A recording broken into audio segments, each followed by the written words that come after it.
Hi, everybody. Jim Ostrowski with the Liberty Moving Podcast. Big snowstorm in Buffalo. You can't see it here, but lake effect snow. So I had a trial today that was canceled. So I haven't done a podcast in a few days. I figured I would get out there and get some exercise. The whole point of the podcast really is for me to get exercise. The podcast kind of happened by accident, but I think it's turned out pretty good. So last show I checked a day or two ago had about 500 views, so we're getting up there, starting from scratch. And but I need your help to go to the next level. We need to get to 1,000 and 1,500, and I think when I get to 5,000, that's going to be a real benchmark, and then we'll just go on from there. I think I need to get some exponential growth. So please. Talk about the podcast with your friends, share it around. Make some comments on it. I've been posting it on about 7 or 8 social media. So whatever social media you're on, if you're on Twitter, TikTok, it's really all over the place. And just a little ad for the podcast. I think there's a lot of good podcasts out there. I don't really take any issue with any of them. But I think mine is unique because for a number of reasons, one of which is I'm so damn old. I've been in this liberty movement for so long. I knew all the players back in the day. And I know it's, but I'm in tune with what's going on now. I'm involved in activism. Speaking of which, I contacted all 52 libertarian organizations in the country, political parties. And 3 of them have gotten back to me. I'm speaking to the New York Party soon this week. I'm speaking to the Hawaiian Party in January, and then the New Jersey Party is going to arrange something. So 3 down, 49 to go. If you're in any of the other 49 parties, please contact them and have them invite me to speak at their committee. It can be by Zoom, or if it's nearby, I can travel there, but mostly Zoom calls these days.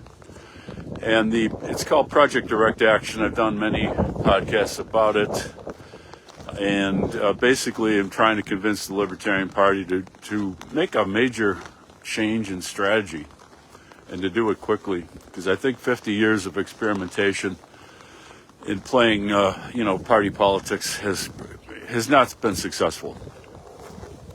So I've been around a long time. I knew Rothbard. He taught me economics.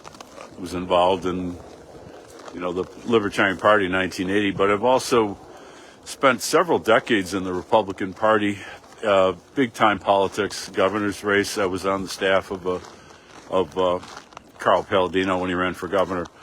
Ron Paul's election lawyer. So I have a certain skill set that's just not matched anywhere. Economics from Rothbard. Law degree, philosophy degree, more experience really in practical everyday, politics than almost anybody in the movement. Writer of 13 books. I've usually written a book about whatever the topic is. The topic today, Brian Thompson, rest in peace. That's actually, I'm going to factor in a future book that's not published yet, but I have the theory down, and I'm going to try to apply it to today's topic. So we're getting there, folks. And, you get to look at beautiful outdoor nature, hear the birds in the trees, and occasionally there's some weird events going on. It's kind of energizing. And I have no notes. I hardly ever use any notes. And what that means is it's pretty fucking spontaneous. You never know what's going to come out of my mouth. And I do jump around from topic to topic, but that's because I'm trying to connect the dots, trying to bring together the various bodies of thought, history, philosophy, economics, current events, political science, my own experience as a political operative, consultant, candidate, you name it. So let's dive into the topic. Brian Thompson executed on the street in Manhattan. There's a suspected shooter. I don't know. There's conspiracy theories. And, it's good to disbelieve everything, but it seems like, he might be the guy. So we're going to go with that if I'm wrong. And I'm not really so much talking about him as the reaction to him. And so, whether he's the guy or not, it's not super critical to this podcast. So we've got this guy as a CEO of a health insurance company, and apparently denied some claims that this guy were near and dear to this guy. He had some back problems, and apparently told his friend that hurt his dating life, whatever. I can't really do a deep dive into this guy because I don't really know him. But I think if you look at the ideas of his manifesto, clearly coming from a left-wing political orientation. So let's talk about that. So, among other things, his short manifesto, really, this guy was supposedly very intelligent, and what you get in this modern society is people who are very smart in their own specialized area, and then they're completely ignorant of anything else. So he talks about how the United States spends the most on health care, and we're only 40th in life expectancy. It's like, sorry, is this dude like in 5th grade or something? It's like, that is such a, I don't even know what the argument is, but the argument that you would imagine that he's making is just so silly. The United States is kind of a unique country. One analyst on Twitter said, well, we spend the most because we're the wealthiest, and I'm not sure if I really buy that argument. But the other side of the equation is life expectancy. Life expectancy is affected by all sorts of things. The United States is an extremely unhealthy country. I call it the least healthy, wealthy country. We have an obesity problem. We have a drug problem. We have a violence problem. And when some drug dealer gets shot at age 21 or something like that, that's definitely going to cut into life expectancy. But in all honesty, if you look at, for example, the state of Colorado, for whatever reason, outdoor sunlight, elevation, fitness. The life expectancy, I happen to know this because I ranked the 100 freest counties, and I factored in longevity as a surrogate for many other factors that are difficult to measure. But liberty's no good if you're dead. So I figured let's include life expectancy because that factors in. For example, the crime rate. You're not going to have a high life expectancy if you're getting shot all the time, because that really cuts into that statistic, not to mention your life. So there are pockets of America that are quite healthy in spite of the fact that our stupid healthcare system is pretty much similar everywhere. It's this stupid hybrid of public and private. It's the worst. We'll get into this as well more, but it's this stupid hybrid of the worst of government healthcare and cartelized, highly regulated private healthcare. There's really no private anything in the healthcare business. It's all run by the government. We'll get into that. So what do we got here? We've got alleged shooter. He's a leftist. He talks, he's listened to too many Bernie Sanders speeches. That's railing against billionaires. It's so moronic. I mean, I wish I was a billionaire myself, but whether I wish I was or not, why rail against billionaires? It's just so stupid. I mean, you either got the money honestly or you didn't. If you got it honestly, you made the money by producing goods and services that people wanted, and you were more successful at it than the millionaires and the thousandaires, or the people like me, the dozenaires. So why would you hate those people? Well, you hate them because of envy. And so get a little bit into the book, because let's face it, if I get shot down by a drone today from the CIA, this book will never be published, so at least there'll be a podcast. So let's talk about my theory of leftism, because I think regardless of what it says about this kid who may or may not be guilty, it says a lot about the throngs of people on social media who have laughed or praised or expressed joy about the murder of this father of two. So what is leftism anyway? Leftism, in my view, is it's an ideology it's an emotional ideology. In other words, leftists never sat down and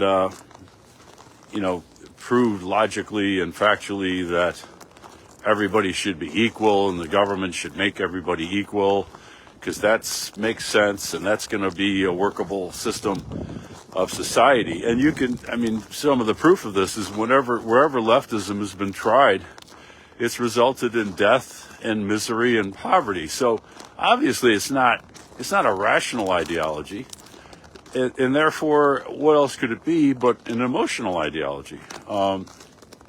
And that's exactly what it is. So what's the basis for the emotional ideology of leftism? Well, in my view, and I'm not going to attempt to prove this, I'm just going to put it out there. I'll prove it in the book that will be written when I get a chance to write it. I've got 13 books out there. I'm working on a book right now on for use in the Trump administration, so obviously that's a time pressure priority. But I have about 7 other books out. So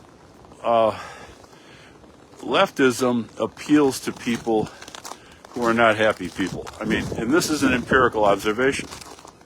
This isn't it's less of a theoretical deduction than an empirical observation. I've just observed and involved in politics, often left-wing politics in my early days, and it just strikes me through intuition, but then you sort of you think more about it, and you realize that it's empirically true, and then you put the theory together on top of that. These are unhappy people. These are unhappy people, and they're using politics as a form of it's kind of similar to my theory of progressivism, but it's not exactly the same thing. But it is the politics of psychotherapy, which is an umbrella. I don't know if you can hear the ice crunching. I'm actually kind of cold, but it's not too bad. It's really kind of refreshing. So the politics of psychotherapy is this sort of a larger theme in all of my work, and there'll be a trilogy of books. One is already done, progressivism. Progressivism is a form of therapy.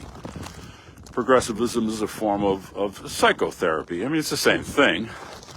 And so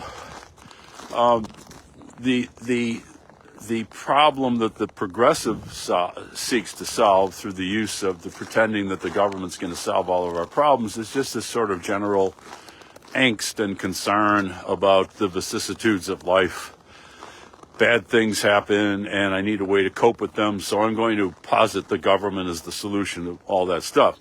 So that's the psychotherapy of progressivism. Archism, which will be my final book, this is very controversial, and I like to throw it out there every once in a while just to get people, pissed off or interested or excited.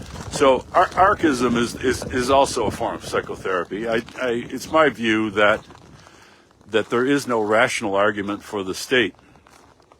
And why the state exists is because, well, first of all, because states grabbed power by force, but force is never really sufficient to rule, so they need this ideology. So the ideology basically of archism is that, without the state, there's going to be endless war and chaos. And I'm not going to argue that here. I'm just saying that I'm just talking about this larger concept of the politics of psychotherapy, because politics is irrational, and if you try to find you'll search out the rationality of these ideologies, leftism, progressivism, and archism, until the universe ceases to exist, because they're not rational. So why waste your time? So what I do instead is I try to find what is the basis for these ideologies, and they satisfy certain emotions, deep-seated emotions, and that's why these ideas persist. I mean, look at Syria. I'm going to do a podcast on Syria, but not to go off on too much of a tangent. But if you look at Syria, I mean, when I look at Syria, I see, another failure of the state system.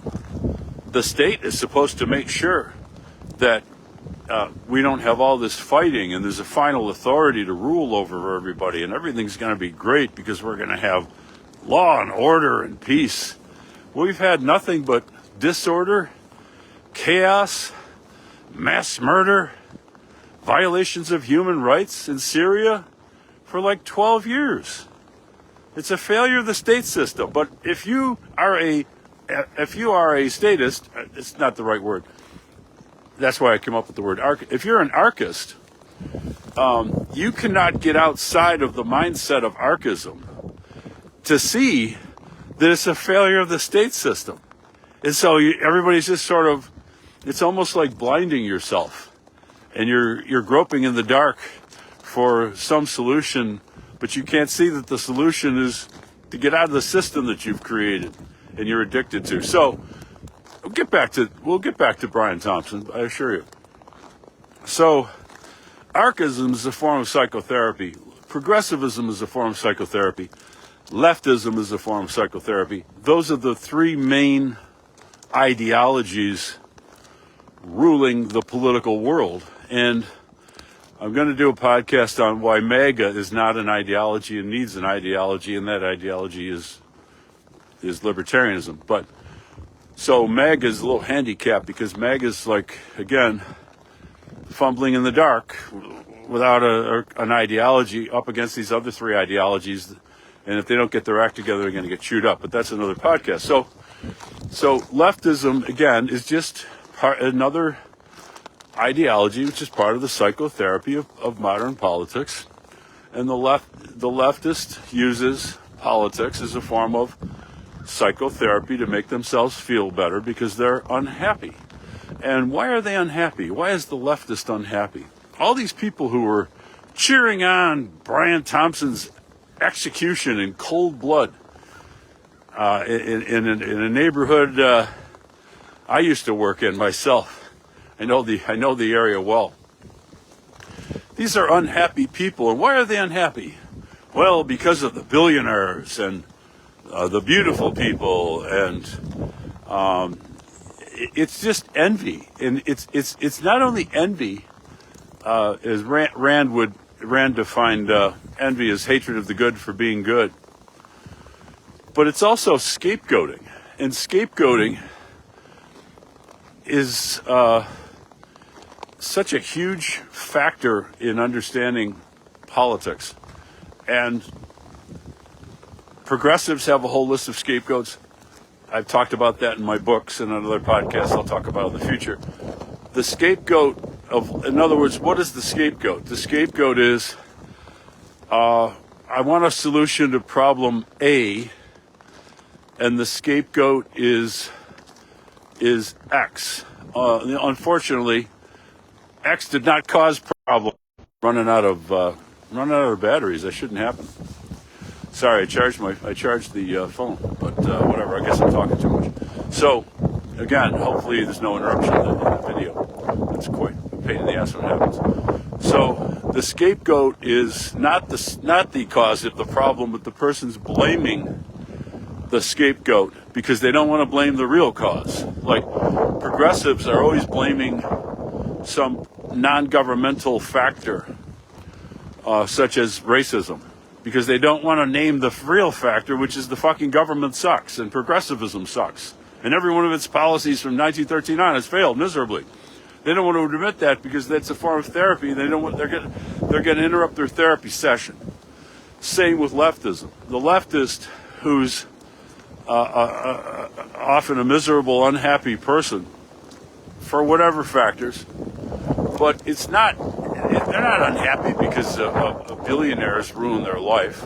They're just blaming the billionaire because they don't want to accept responsibility for whatever mistakes they've made, or if their unhappiness has been caused by external factors beyond their control. They don't want to accept the responsibility of picking themselves up, dusting themselves off, as we all have to do in our lives, and getting on with it and doing something to improve their fucking situation. They just want to hate on these alleged scapegoats because it makes them feel good in the short run. So here's the key to my theory of leftism.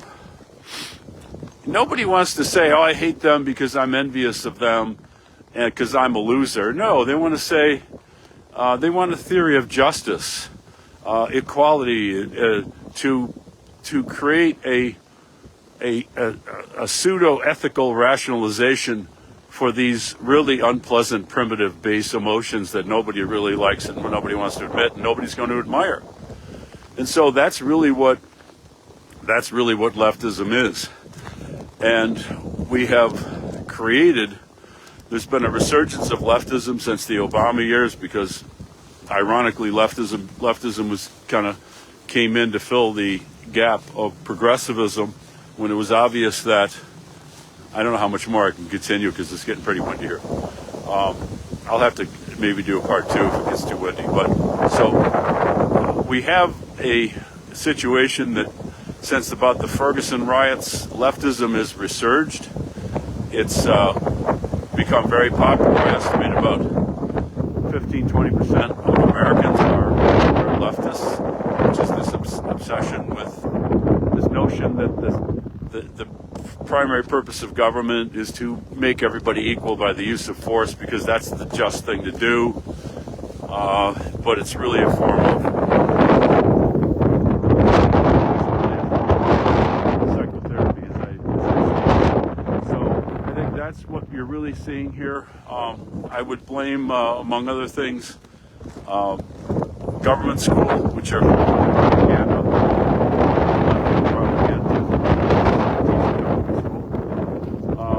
Talk a little bit about what's really the problem with the U.S. healthcare system, and then we'll close up. It's getting a little cold.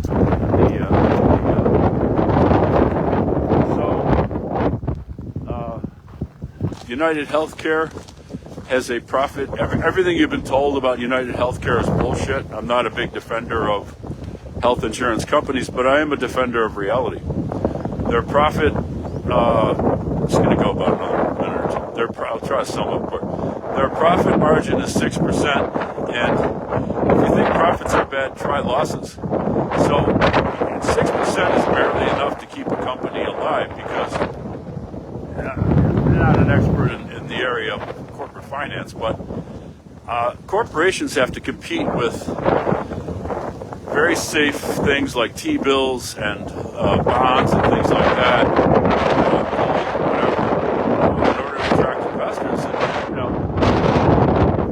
Choice if I have $1 million